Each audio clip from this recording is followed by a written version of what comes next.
Saturday morning, and I wanted to make a video. Some people have brought this subject up to me more than once, so I thought I would explain a few things, as well as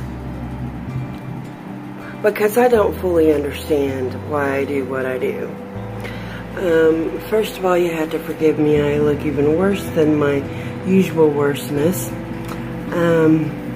This is like day 5 on some kind of tummy thing. It's not contagious because Sarah hasn't gotten it, but I have just been incredibly nauseous, and yesterday was the worst day. But it's almost like having the flu, but it's not the flu. I don't know what it is, but I don't like it. But I had a 16-hour nap. I woke up just recently and went to bed before 5 p.m. yesterday. So yeah, not feeling good, and I do not do that. But anyway, the thing I want to talk about is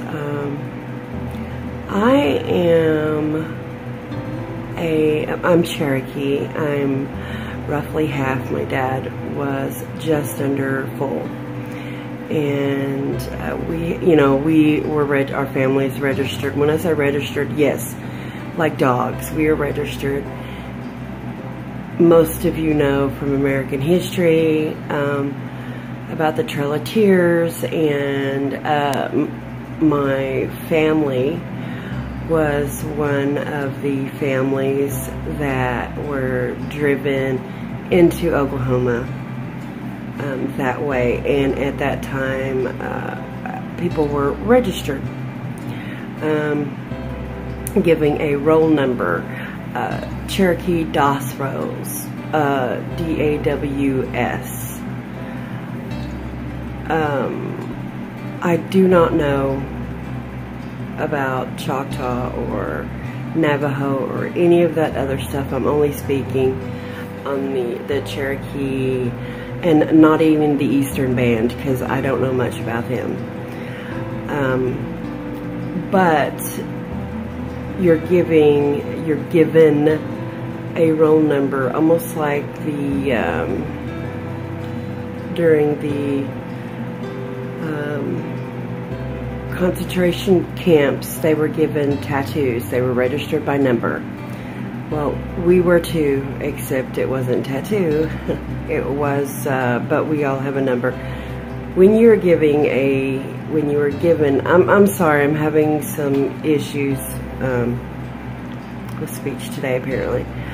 Anyway, when your family is given a roll number, that roll number in the Cherokee Nation, I do not know about any other tribe, that number is the same number from the very first person to my great-great-great-great-great-grandchildren, if the world is still here.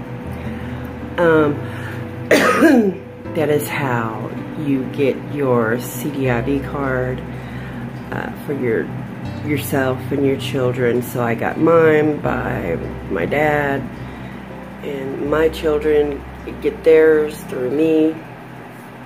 But anyway, the thing I wanted to talk about was I was adopted and raised by the very white side of my family, Irish and Dutch. So I was not brought up to know hardly anything Native American, because I was not allowed. I mean, we could visit my dad, but my dad was a very hard person, and I was afraid of him. And even as an adult, I was afraid of him. You know, if he told me, sit down and shut up, when I was 40, I would sit down and shut up.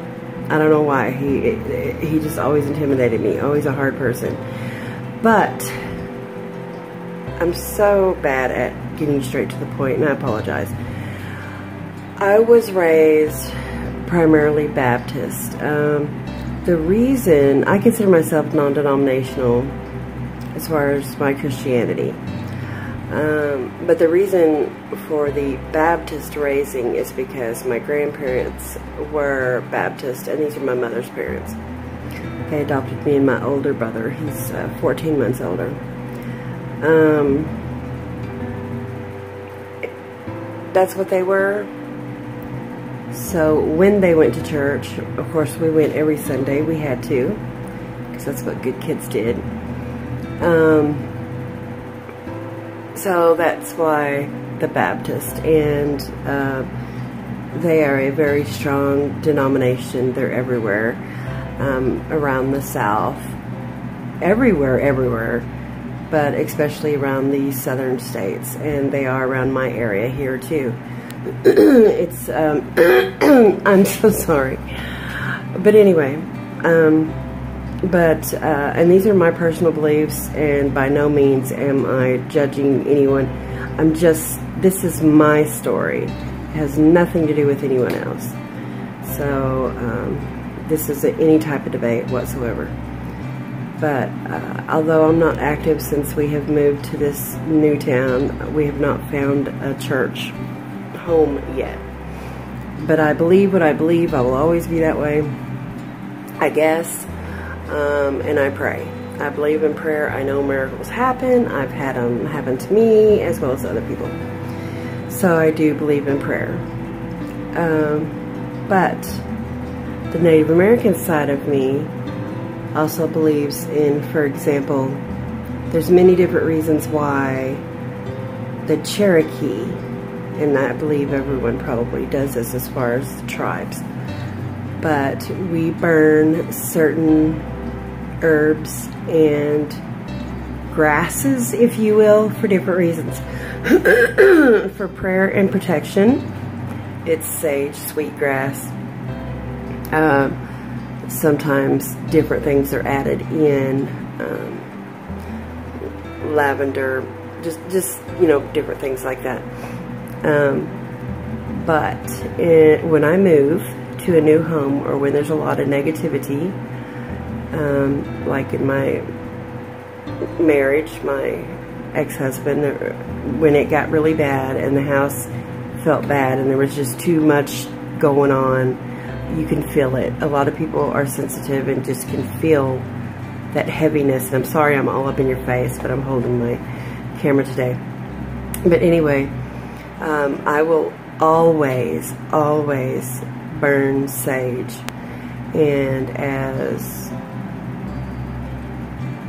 well, I'm not sure if I should say the rest of it, but I burn sage for protection and as a prayer. This prayer does not go to my Christian God. This prayer goes to my ancestors, Mother Earth. It's for protection. It's to clean out the bad stuff, the bad spirits, the bad feelings, the bad emotions. And it absolutely works as well. I can feel it. The house feels like you're home again. The Christian part of me conflicts with the Native American part of me and vice versa. I'm not going to go into the history of Christianity and Native Americans, because Native Americans, okay, that'll be another video. I'm sorry I keep pausing, but I stop myself from saying certain things, because certain things should be left personal. And I also don't want to state anything that I don't know, because like I said, I was raised on the white side of my family. So that sounds racist, but y'all know what I'm saying. So I don't know. I'm learning. Even at 45, I'm learning. But I have a lot of issues within myself. I fight with myself because I pray. I pray,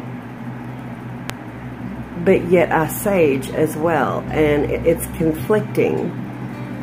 In my mind, it is anyway, because both of those things work, and I do both of those things.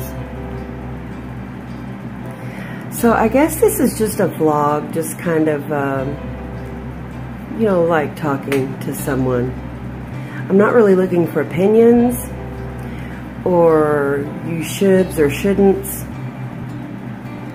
but it's something that's bothered me for a really long time, and I've never really talked to anybody about it because not too many people know about it. And unless you're talking to another person who is Native American and practices that, because a lot of Native Americans are just Native American and that's really all they know about themselves, because I don't know a whole lot. So talking to them would be like talking to someone from a different country who has no clue what you're even talking about. But anyway, because I don't know, I've just been wanting to talk about this subject. I'm really babbling now, and I apologize, and I'm horrible with editing, so I probably won't edit any of the uhs and stuff out, so I'm sorry. But anyway, and y'all, I'm not feeling well. I don't know what it is. It's not contagious. I don't know what it is, but it's annoying, very annoying, because I don't like feeling sick, and I have prescription strength nausea medication, and it isn't touching it. I'd rather be sick than be nauseous. You know what I'm talking about. I'm trying not to say puke, but there you go. Because that's not happening. It's just, I feel like, and nothing happens. And that's really annoying to me. And I keep slapping my leg. That's the noise you hear. But anyway, this is already a 12-minute video, and I know 90% of you only watch a couple, but that's why I throw in a word, because I know people don't watch all my videos, and that's okay. But a few of you, you guys tickle me, because I'll say at the end of the video, say this certain word if you get this far. And so I know some of you are watching all my videos, and you guys are very boring people because I am not exciting. Anyway, so now Sarah's awake, and I'll get up. Good morning. I was teaching the cat how to stand up. I'm sorry. You was okay, she was teaching the cat how to stand up, so now we'll have a walking cat pretty soon. Or a two-legged walking cat. No, she's got four legs. Y'all know what I'm saying. I don't feel good. Anyway, y'all have a wonderful, wonderful weekend. God bless, and I hope this video wasn't too much babble for you. Anyway, take care. Bye.